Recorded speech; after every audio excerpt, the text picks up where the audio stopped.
રામ રામ દાયરાને. આજે મારું નામ છે યજ્ઞ અને હું ઉતારી રહ્યો છું બ્લોગ.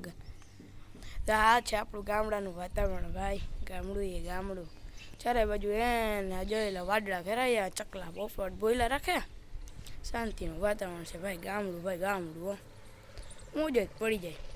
આજે ને આમ વરસાદ ને આમ ઘેઘોર વાતાવરણ જોઈને મજા જ પડી જાય, આનંદ જ આવે. સવારના પૂરમાં ચકલા બોલતો હોય ત્યારે આવા માઇન્ડ ફ્રેશ થઈ જાય. આ છે મારી મેડી દેખાય બધે.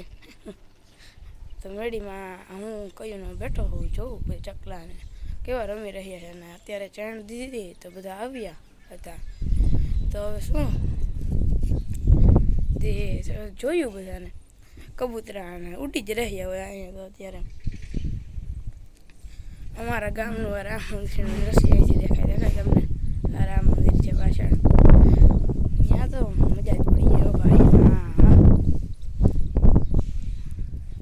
અને અહીંયા ચારે બાજુ લીલોતરી જોઈએ, જોતા ચારે બાજુ ઝાડવા ઝાડવા. ચોમાસું હાલી રહ્યું ને એમાં વરસાદ આવ્યા રાખે. બીજું શું કરવું, આમાં વરસાદ આવે તો આમ ઠેકડા માર્યા